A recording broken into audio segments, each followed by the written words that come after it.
इसके बाद मैं इस देश के केंद्रीय गृह मंत्री नामदार राजनाथ सिंह जी से विनती करता हूं वो हमें संबोधित करें।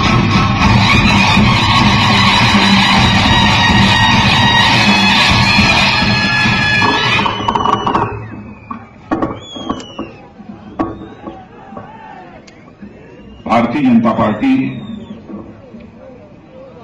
इस विधानसभा क्षेत्र के उम्मीदवार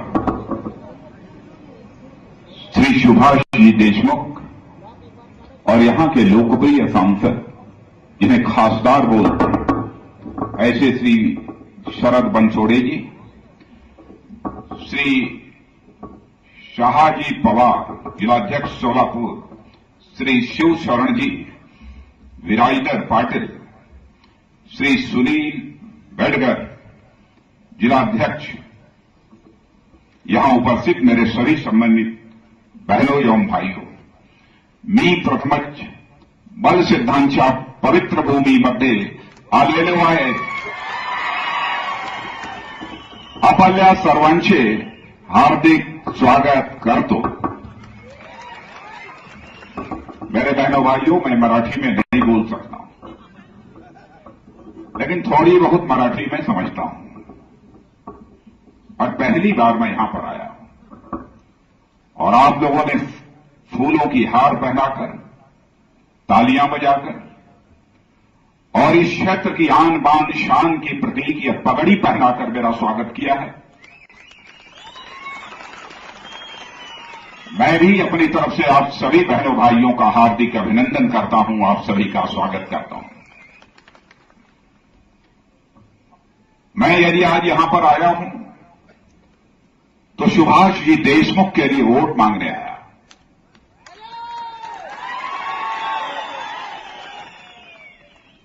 इनके लिए मैं क्यों वोट मांगने आया हूं? इसलिए वोट मांगने आया हूं कि अब जरूरत है इस महाराष्ट्र को, महाराष्ट्र में केवल परिवर्तन ही नहीं होना चाहिए बल्कि महाराष्ट्र में एक महापरिवर्तन होना चाहिए। इसलिए मैं सुभाष देशमुख के लिए वोट मांगने आया। जब से महाराष्ट्र राज्य बना है तब से लंबे समय तक किसी एक राजनीतिक पार्टी की सरकार यहां रही है।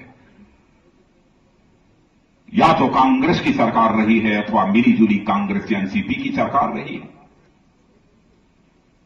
भारतीय जनता पार्टी और शिवसेना युति की सरकार थोड़े समय के लिए बीच में बनी थी। महाराष्ट्र यह वीर भूमि है। छत्रपति महाराज जी शिवाजी इसी मराठा धरती पर मराठी मां के कोख से पैदा हुए थे और हिंदू पद पादशाही की स्थापना यदि किसी ने की थी तो इसी मराठा धरती से पैदा हुए छत्रपति महाराज शिवाजी ने की थी।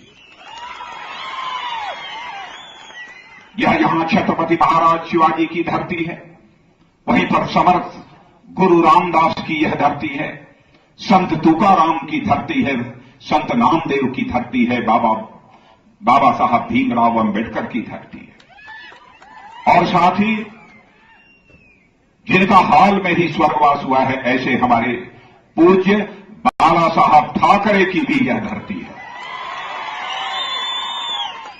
मैं बाला साहब ठाकरे का नाम यदि लेता हूं तो कुछ लोगों को आश्चर्य होता है। लोग यह समझते हैं कि भाजपा शिवसेना युति टूट चुकी है। तब यह राजनाथ सिंह बाला साहब ठाकरे का नाम क्यों ले रहे हैं? बहनों भाइयों, बाला साहब ठाकरे के प्रति हमारे मन में सम्मान, श्रद्धा पहले भी थी और आज भी स्वर्गीय बाला साहब ठाकरे के प्रति हमारे मन में सम्मान और श्रद्धा है। क्योंकि मैं जानता हूं महाराष्ट्र की राजनीति को एक नया डायमेंशन, एक नया आयाम देने का काम यदि किसी ने किया था तो हमारे स्वर्गीय बाला साहब ठाकरे ने किया था। इसलिए मैं उनकी याद कर रहा हूं। आज शायद यदि वह होते बाला साहब ठाकरे तो यह भाजपा और शिवसेना युति टूट नहीं पाती। बहनों भाइयों, मैं दावे के साथ मैं कह सकता हूं। लेकिन लंबे समय तक कांग्रेस और एनसीपी की सरकार रहने के बावजूद क्या किया है इस सरकार ने महाराष्ट्र की जनता के लिए, मैं जानता हूं महाराष्ट्र में सर्वाधिक जनता खेतीबाड़ी का काम करने वाली है। यहां ज्यादातर शेतकरी समाज के लोग हैं। इस हकीकत को भी मैं जानता हूं कि यदि शेतकरी समाज की माली हालत, उनकी आर्थिक हालत सुधार दी जाए, उनकी जेब में पैसा हो जाए, तो उसी दिन महाराष्ट्र की सारी समस्याओं का समाधान अपने आप हो जाएगा। क्योंकि महाराष्ट्र की तरह ही सारे हिंदुस्तान में सबसे बड़ी जनसंख्या यदि किसी की है तो वह किसानों की है, जिसे मराठी में शेतकरी कहते हैं। सबसे बड़ी जनसंख्या इस शेतकरी समाज की है। शेतकरी समाज की जेब में यदि पैसा हो जाएगा तो स्वाभाविक रूप से उद्योगपति का उद्योग चलने लगेगा, व्यापारी का व्यापार चलने लगेगा, दुकानदार की दुकानदारी चलने लगेगी, डॉक्टर की डॉक्टरी चलने लगेगी। सारा हिंदुस्तान अपने आप चलने लगेगा। लेकिन सबसे ज्यादा खराब हालत यदि इस समय है तो शेतकरी समाज की है। आज यदि मैं आपके बीच आया हूं, मैं भी गांव का रहने वाला हूं, मैं भी एक शेतकरी बाप का ही मैं बेटा हूं। और बहनों भाइयों, आपको मैं यकीन दिलाना चाहता हूं, नरेंद्र भाई मोदी आज हमारे भारत के प्रधानमंत्री बने हैं, वह भी गरीब मां की कोख से पैदा हुए हैं, किसी उद्योगपति परिवार में पैदा नहीं हुए हैं। हम लोगों ने फैसला किया है कि शेतकरी समाज की माली हालत को सुधारने के लिए कुछ ही दिनों में हम ऐसे हालात पैदा करेंगे कि यह शेतकरी अपने खेतों में फसल पैदा करने के लिए जो पूंजी लगाता है, उस पूंजी पर कम से कम 50% का मुनाफा हो। हम ऐसे हालात यहां पर महाराष्ट्र और इसे हिंदुस्तान में पैदा करना चाहते हैं। तभी जाकर शेतकरी समाज की आर्थिक हालत सुधारी जा सकती है। क्या यह सच नहीं है कि बहनों भाइयों, आज शेतकरी परिवार का कोई बेटा खेती नहीं करना चाहता है। वह किसी ऑफिस में जाकर चपरासी बनना पसंद करेगा, क्लर्क बनना पसंद करेगा, लेकिन वह खेती करना नहीं चाहता। इस काम को वह छोटा मानता है। जबकि हकीकत यह है कि अपने जिस्म का पसीना बहाकर जो फसल, जो अन्न यह शेतकरी समाज पैदा करता है, उससे वह केवल भारतवासियों का ही पेट भरने का काम नहीं करता है, बल्कि दुनिया के कई देशों में रहने वाले लोगों का पेट भरने का काम करता है। लेकिन आजादी हासिल होने के बाद इस शेतकरी समाज के पसीने को जो प्रतिष्ठा मिलनी चाहिए थी, हुकूमत करने वालों ने शेतकरी समाज के पसीने को वह प्रतिष्ठा नहीं दी। क्योंकि पैसा पैदा होता है तो पसीने से पैदा होता है, पैसे से पसीना पैदा नहीं होता है। पैदा करने वाले की इज्जत की जानी चाहिए, न कि पैदा होने वाले की इज्जत करनी चाहिए। तो सचमुच हिंदुस्तान में प्रतिष्ठा यदि दी जानी चाहिए तो पसीना बहाने वालों को प्रतिष्ठा दी जानी चाहिए। लेकिन अब तक हुक्मरानों ने आपके पसीने को वह प्रतिष्ठा नहीं दी। लेकिन हमारी सरकार का यह फैसला है कि बहनों भाइयों, आपके पसीने को यदि कोई प्रतिष्ठा दे सकता है तो केवल भारतीय जनता पार्टी की सरकार ही आपके पसीने को प्रतिष्ठा दे सकती है, और कोई दूसरा आपके पसीने को प्रतिष्ठा नहीं दे सकता। हम लोगों ने फैसला किया, कृषि पर आधारित छोटे छोटे उद्योग हम हर न्याय पंचायत में खोलेंगे, ताकि हमारा शेतकरी का बेटा पढ़ाई लिखाई करने के बाद यदि वह रोजी रोटी चाहता है तो न्याय पंचायत स्तर पर खुले कृषि आधारित एग्रो बेस्ड जो हमारे उद्योग हैं, उन उद्योगों में उन्हें एक रोजगार का अवसर मिल सके, यह मुकम्मल व्यवस्था सारे हिंदुस्तान में करने का हम लोगों ने फैसला किया है। और बहनों भाइयों, इतना ही नहीं, भारतीय जनता पार्टी की सरकारें और दूसरी राजनीतिक पार्टियों की सरकारें, इन दोनों में अंतर क्या है? मैं नहीं, भारत ही नहीं, बल्कि अंतर्राष्ट्रीय एजेंसियां जो राजनीतिक विश्लेषण करती हैं समय समय पर, भिन्न भिन्न राजनीतिक पार्टियों की सरकारों के कामकाज की तुलना करती हैं। उन्होंने भारत में सभी पार्टियों की सरकारों की कामकाज की तुलना करने के बाद, समीक्षा करने के बाद अपनी रिपोर्ट में कहा है कि इस हिंदुस्तान में सबसे बेहतर हुकूमत चलाने वाली यदि कोई पार्टी है तो वह भारतीय जनता पार्टी है। यह सारी सर्वेक्षण एजेंसियों ने अपनी रिपोर्ट में कहा है। आपको मैं दूर नहीं ले जाना चाहता। आपका पड़ोसी राज्य है गुजरात है। वैसे तो हमारी सरकार गुजरात में है, मध्य प्रदेश में है, छत्तीसगढ़ में है, राजस्थान में है, गोवा में है, लेकिन दूर नहीं ले जाना चाहता। आपका पड़ोसी राज्य गुजरात है। और बहनों भाइयों, गुजरात में जिस तरीके का विकास हुआ है, जिस तरीके का डेवलपमेंट हुआ है, उसकी चर्चा केवल भारत के अंदर ही नहीं होती है, बल्कि उसकी चर्चा अब दुनिया के कोने कोने में हुई है। यही कारण है कि केवल हिंदुस्तान की जनता ने ही नरेंद्र भाई मोदी को प्यार नहीं दिया है, बल्कि सारी दुनिया की जनता ने नरेंद्र भाई मोदी को प्यार दिया है। यही कारण है।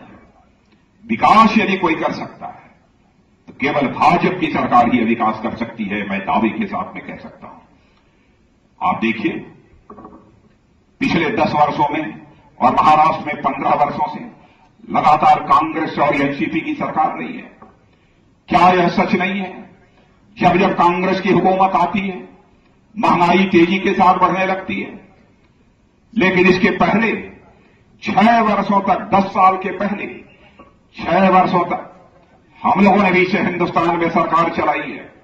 और बहनों भाइयों, लगातार 6 वर्षों तक, 10 साल पहले महंगाई को 6 वर्षों तक लगातार पूरी तरह से रोके रखने में यदि किसी भारत माता के लाल ने सफलता प्राप्त की तो भारत माता के लाल का नाम है श्री अटल बिहारी वाजपेयी, जिन्होंने लगातार 6 वर्षों तक महंगाई को पूरी तरह से बांधे रखने में कामयाबी हासिल की है। आप ये सवाल हमसे पूछेंगे कि अटल जी ने तो महंगाई 6 वर्षों तक नहीं बढ़ने दी, लेकिन अब आपकी सरकार, नरेंद्र भाई मोदी की सरकार केंद्र में आई है, तो अब आपने क्या किया है?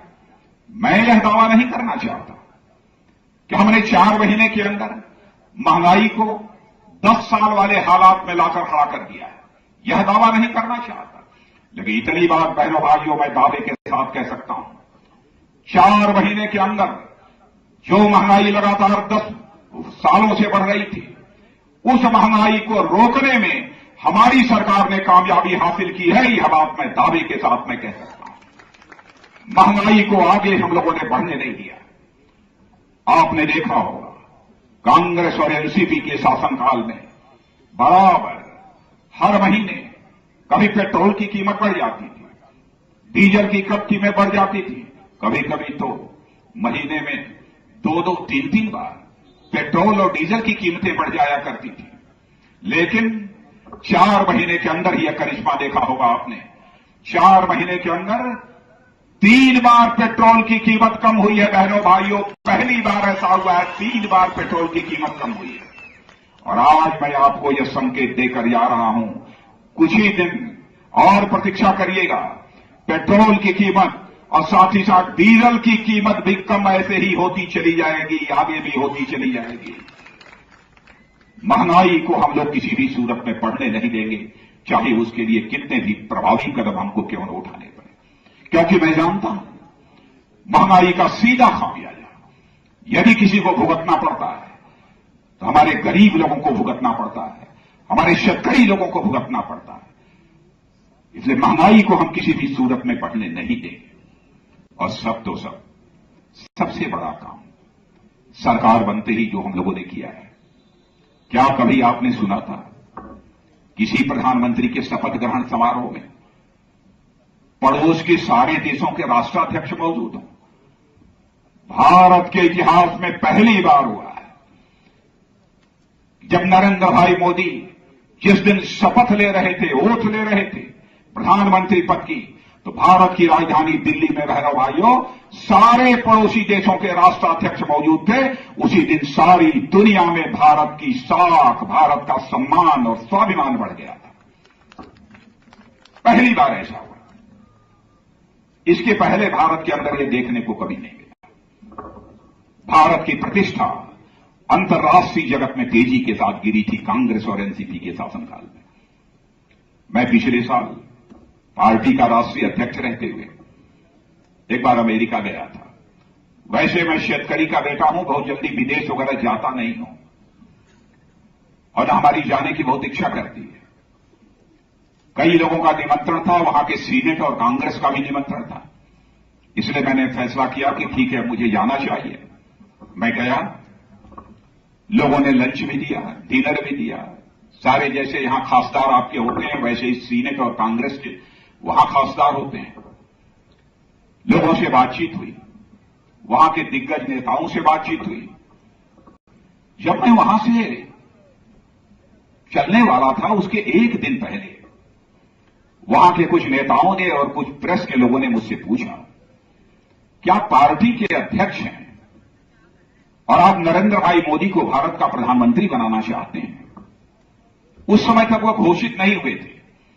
गोवा में मैंने इलेक्शन कैंपेन कमेटी का चेयरमैन केवल घोषित किया था, प्रधानमंत्री पद का कैंडिडेट घोषित नहीं किया था। लेकिन लोग संकेत समझते थे कि मैं प्रधानमंत्री के रूप में उन्हें देखना चाहता हूं। तो वहां लोगों ने कहा कि नरेंद्र भाई मोदी को अमेरिका में प्रवेश करने से अमेरिका ने रोक लगा दी है, वीजा जारी करने से मना कर दिया है। तो आपने अमेरिका से नरेंद्र भाई मोदी को अमेरिका आने के लिए वीजा नहीं मांगा।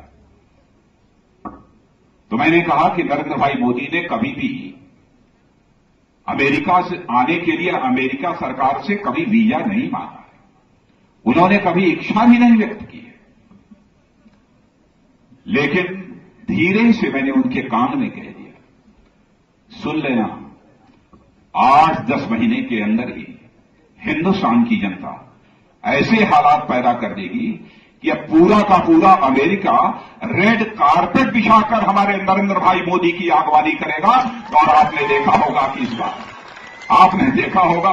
इस बार जो उनकी अमेरिका यात्रा थी, तो अमेरिका ने किस गर्मजोशी के साथ नरेंद्र भाई मोदी का स्वागत किया है। बहनों भाई, गरीब परिवार की मां की कोख से पैदा हुआ हमारा प्रधानमंत्री बनने के साथ ही साथ कई प्रभावी कदम उठाए। प्रधानमंत्री जनधन योजना, शायद आप लोगों में से भी बहुत सारे लोगों का अकाउंट बैंक में इधर खुला होगा। खुला है कुछ लोगों का अकाउंट बैंक में कि नहीं? हाथ उठा, बहुत बड़ी संख्या में खुला है, बहुत अच्छा। बहनों भाइयों, हम लोगों का फैसला है 3 साल के अंदर हम इसे हिंदुस्तान में ऐसे हालात पैदा कर देंगे कि भले ही कोई झोपड़ी में क्यों न रहता, एक व्यक्ति शेष नहीं बचेगा जिसका कि बैंक में अकाउंट न खुल जाए, ऐसा एक आदमी भी शेष नहीं बचेगा। एक हमारे कांग्रेस के मित्र ने कहा कि साहब, यह बैंक में अकाउंट खुल जाने से क्या सबका पेट भरने लगेगा? क्या सबकी समस्या का समाधान हो जाएगा? मैंने कहा, पूरी समस्या का समाधान तो नहीं होगा, लेकिन थोड़ी समस्या का समाधान हो जाएगा।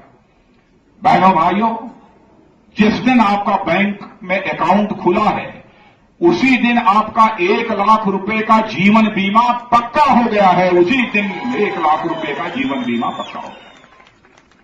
उसी दिन 6 महीने के बाद आप बैंक में जाएंगे तो 5,000 रुपया वहां से निकाल सकते हैं। 6 महीने के बाद सीधे 5,000 रुपया वहां से आप निकाल सकते हैं। इतना ही नहीं, आपके खाद पर जो सब्सिडी मिलती है, अनुदान जिसे बोलते हैं, आप वृद्धावस्था पेंशन, विधवा पेंशन, आपके बच्चों को जो स्कॉलरशिप जिसे छात्रवृत्ति बोलते हैं, जो मिलती है, अब बिचौलियों के माध्यम से आपके घर नहीं पहुंचेगी, आधा अधूरा नहीं पहुंचेगी, बल्कि वह सरकार के खाते से निकलेगी, सरकार के बैंक अकाउंट से, दिल्ली से निकलेगी और वहां से निकलकर सीधे आपके गांव, आपके शहर के, आपके बैंक के अकाउंट में वो पहुंच जाएगी, बिचौलियों के माध्यम से आपके पास नहीं पहुंचेगी। तो मैं कांग्रेस और एनसीपी के दोस्तों से पूछना चाहता हूं, क्या यह योजना गरीबों के लिए नहीं है? क्या यह योजना गरीबों के लिए कल्याणकारी नहीं है? लेकिन बहनों भाइयों, उन्हें तो केवल आलोचना करना है। आलोचना करने के अतिरिक्त वह कुछ जानते ही नहीं है, उन्होंने कुछ सीखा ही नहीं है। एक तो सरकार रहते जीवन में कभी उन्होंने काम नहीं किया, और आपने देखा होगा पहली बार भारत के इतिहास में नहीं दुनिया के इतिहास में हुआ है कि बहनों भाइयों, भारत के प्रधानमंत्री और भारत के राष्ट्रपति सफाई अभियान में, स्वच्छता अभियान में अपने हाथों से झाड़ू लगाते हुए इसे हिंदुस्तान की सड़कों पर दिखाई दी है। वो अभी वाल्मीकि बस्ती में जाकर अपने हाथों से झाड़ू लगाने का काम किया है। क्या कभी हिंदुस्तान में आपने कल्पना किया था कि कोई प्रधानमंत्री और राष्ट्रपति अपने हाथों में झाड़ू लेकर वाल्मीकि बस्ती में जाकर वह सफाई करेगा? कोई भी काम छोटा नहीं होता है, हर काम का एक अपना महत्व होता है। इसका एहसास कराने के लिए स्वच्छता अभियान सारे हिंदुस्तान में हमारे प्रधानमंत्री ने चलाने का काम किया है। बहनों भाई, बातें बहुत सारी हैं, बहुत विस्तार में जाकर इसकी मैं चर्चा नहीं करना चाहता, लेकिन आपको यही यकीन दिलाता हूं कि अपनी सरकार के रहते हुए जहां पर हम इसे हिंदुस्तान की माली हालत को, आर्थिक हालत को सुधारेंगे और भारत को विश्व की आर्थिक महाशक्ति बनाएंगे, वहीं पर देश के मान, सम्मान, स्वाभिमान पर भी कभी चोट नहीं आने देंगे, यह आपको भरोसा दिलाता हूं। हां, यह सच है कि हमारा पड़ोसी देश यह पाकिस्तान है। इस समय पाकिस्तान कुछ हरकतें कर रहा है। जो सीमा समझौता हुआ था, सीज फायर जो हुआ था, उसका पाकिस्तान इस समय बेधड़क उल्लंघन कर रहा है। बार बार हम लोगों ने समझाने की कोशिश की पाकिस्तान को कि ऐसी हरकत मत करो, लेकिन पाकिस्तान अपनी हरकतों से बाज नहीं आ रहा है। लेकिन इस सभा के माध्यम से समस्त हिंदुस्तान भाइयों को विश्वास दिलाकर जाना चाहता हूं, बहनों भाइयों, यदि पाकिस्तान अपनी हरकतों से बाज नहीं आया तो हमारे सेना के और हमारे बीएसएफ के जवान, बॉर्डर सिक्योरिटी फोर्स के जवान ईंट का जवाब पत्थर से देंगे। आपको मैं भरोसा दिलाकर मैं जाना चाहता हूं। भारत का मस्तक हम किसी भी सूरत में झुकने नहीं देंगे, किसी भी सूरत में नहीं झुकने देंगे। कल महाराष्ट्र में कुछ नेताओं ने यह कहा, प्रधानमंत्री नरेंद्र मोदी, उन्हें देखना चाहिए कि भारत और पाकिस्तान की सीमा पर क्या हो रहा है।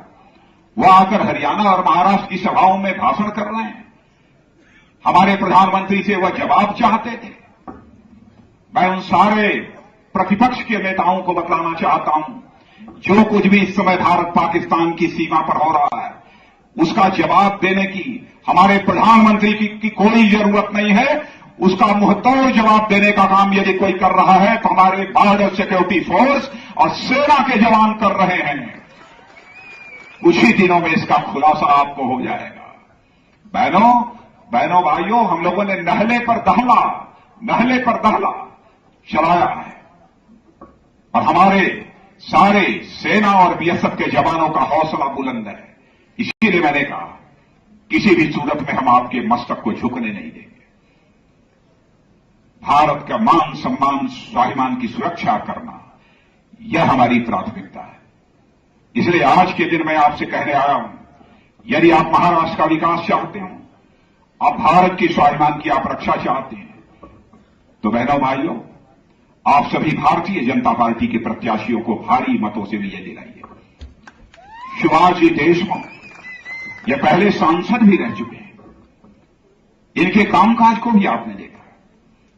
मैं इतनी बात मैं दावे के साथ कह सकता हूं, लंबे समय तक राजनीतिक क्षेत्र में काम करते हुए भी, भले ही इनका कोई विरोधी भी क्यों न हो, उंगली उठाकर नहीं कह सकता है कि हमारे सुभाष देशमुख के दामन पर कोई भ्रष्टाचार की दाग लगी हुई हो, यह कोई नहीं कहता। इसलिए मैं सुभाष देशमुख के लिए वोट मांगने आया, और इसलिए भी आपसे वोट मांगने आया कि बहनों भाइयों, बहुत आपने जमकर वोट दिया है।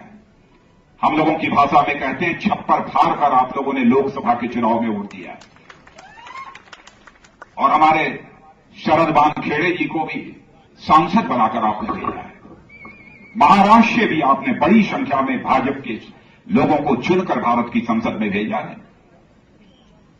और पहली बार भारत के इतिहास में स्पष्ट बहुमत के आधार पर भाजपा की सरकार बनी है और भाजपा के प्रधानमंत्री बने हैं। पहली बार।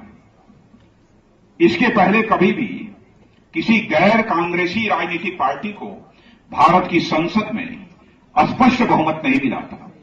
पहली बार यह स्पष्ट बहुमत मिला है। तो आप लोगों ने केंद्र में भाजपा की सरकार बनाकर हम लोगों की सरकार बना दी है। तो मैं ये कहता हूं, केंद्र में सरकार बनाकर आप लोगों ने कुर्ता तो हम लोगों को पहना दिया है। पिछली बार भी मैं आया था महाराष्ट्र में, तो मैंने यही कहा, कुर्ता तो आप लोगों ने पहना दिया है, लेकिन बहनों भाइयों, किसी को केवल कुर्ता पहनाकर और नीचे कुछ न पहना हो सड़क पर खड़ा कर दो तो कैसा दिखेगा? ठीक दिखेगा? आपको पसंद है? तो इसीलिए आपसे निवेदन करने आया हूं कि केंद्र में सरकार बनाकर आप लोगों ने हम लोगों को कुर्ता तो पहना दिया है, लेकिन महाराष्ट्र की सरकार बनाकर, बहुमत के आधार पर सरकार बनाकर बहनों भाइयों, हम लोगों को पैजामा भी पहना दीजिए। यही अपील करने के लिए आप सबके बीच यहां पर आए। और इस सोलापुर की क्षेत्र की समस्याओं के बारे में भी जो मुझे जानकारी दी गई है, यहां पर सीमा नदी है और भीमा नदी है।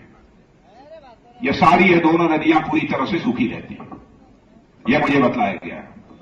लेकिन आपको मैं याद दिलाना चाहता हूं, अटल बिहारी वाजपेयी जी की सरकार थी, उस समय यह कहीं पर न कोई सूखा है, न कहीं पर कोई बाढ़ का संकट पैदा हो।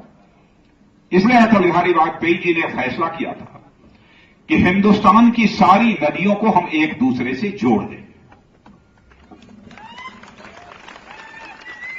और बहनों भाइयों, जिस दिन हिंदुस्तान की सारी नदियां एक दूसरे से जुड़ जाएंगी, तो हर चाहे कोई भी वैज्ञानिक भी सच्चाई को स्वीकार करते हैं, उस दिन हिंदुस्तान की कोई भी नदी सूखी नहीं रह जाएगी। और हमारे प्रधानमंत्री ने भी यह फैसला किया है, नरेंद्र भाई मोदी ने भी, कि अटल बिहारी वाजपेयी जी का नदियों को जोड़ने का जो स्वप्न था, उस स्वप्न को हम साकार करेंगे और हिंदुस्तान की सारी नदियों को हम एक दूसरे से जोड़ेंगे, ताकि हिंदुस्तान की कोई भी नदी सूखी न रहे। मैं समझता हूं कि सीमा नदी और भीमा नदी की भी जो है समस्या का अपने आप समाधान हो जाएगा और फिर यहां के शेतकरी समाज को खेतों की सिंचाई के लिए न तो पानी के संकट से जूझना पड़ेगा और न तो यहां पर किसी प्रकार का पीने का पानी का संकट भी रह जाएगा। क्षेत्र की समस्याओं से हम लोग अच्छी तरह वाकिफ हैं। अभी हमारे शरद वानखेड़े जी, आपके खासदार, और जिन्हें आप अपना आमदार बनाने जा रहे हैं, बना दिया है कि नहीं? आमदार बना दिया है? जो हाथ उठाइए, देखें कितने लोगों ने बना दिया है। सब लोगों ने बना दिया। इन दोनों लोगों ने चर्चा किया कि इस गांव की आबादी लगभग 25,000 से ज्यादा की है। इसे सब डिवीजन, तालुका, तहसील हम लोगों की तरफ बोलते हैं, तालुका केंद्र को, इसे बना दिया जाए। तो मैं शरद जी को भी कहूंगा और यहां सुभाष जी बैठे हैं, इनको भी कहूंगा, सरकार महाराष्ट्र में बन जाने के बाद और भाजपा का मुख्यमंत्री बन जाने के बाद आप एक बार मुख्यमंत्री से मिलकर आप लोग यह अनुरोध करिएगा। और मान लीजिए कि मुख्यमंत्री जी यदि बहुत मजबूरी जाहिर करें, यदि कोई ऐसी उनके पास कठिनाई हो, तो मुझे भी बतला दीजिएगा भाई, ताकि मैं स्वयं मुख्यमंत्री को कहूं कि इस गांव को तालुका घोषित करो। यह मैं आप सबसे अपील करना चाहता हूं। अब इससे ज्यादा तो कुछ बोलने की कोई जरूरत है नहीं। आप लोगों ने पूरी बात समझ ली है कि नहीं समझी है? तो कुछ लोग रह गए होंगे, थोड़े, लेकिन बहनों भाइयों, आपसे मिलकर बेहद खुशी हुई है। तो मैं मानकर यह चाहूं कि अब हमारे सुभाष देशमुख यहां से चुनाव जीत जाएंगे, तो एक बार जोर से सारे लोग ताली बजा दीजिए, तो मैं मान लूं कि सुभाष देशमुख जीत जाएंगे। बहुत बहुत धन्यवाद। धन्यवाद राजनाथ सिंह जी।